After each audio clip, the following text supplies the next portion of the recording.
Welcome to the Jan McGrath Studio YouTube channel, where we encourage boldness, creativity, and awareness of the voice.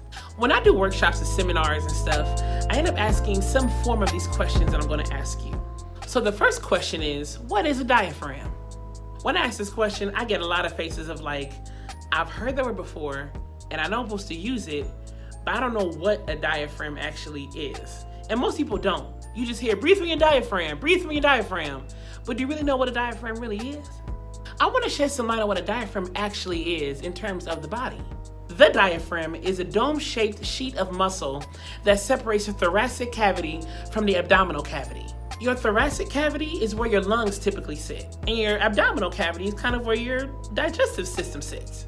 The diaphragm is a key component of the respiratory system in that by compressing, it makes room for the lungs by letting the lungs get taller in shape so that more air can enter the body. So when you inhale, the diaphragm compresses this way so the lungs can take in more air. And when you exhale or use your air, the diaphragm goes back to rest. So when the choir directors and the teachers yell out, breathe from your diaphragm, breathe from your diaphragm, use your diaphragm, the air never goes to your diaphragm, it still goes to your lungs.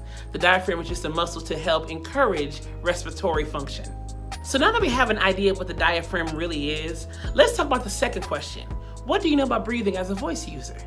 Well, for starters, you know that breathing is super essential for life as we know it. Without it, we would pretty much check out of here.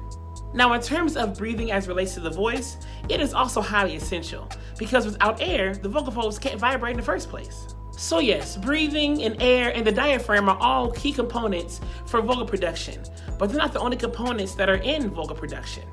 I think people get so hung up on the word diaphragm that they forget that there are other respiratory muscles that help encourage air use. Other muscles like your abs, your muscles in between your ribs, and of course your back muscles too.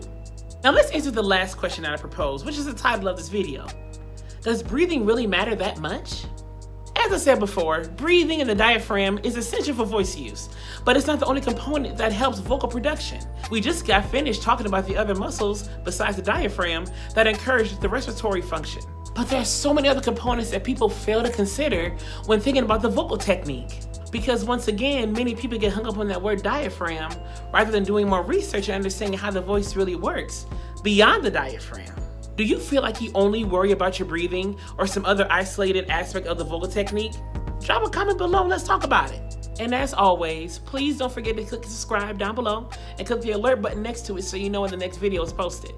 Be vocally bold, be vocally creative, and be vocally aware. But most of all, be vocally you. All right, y'all, have a good one.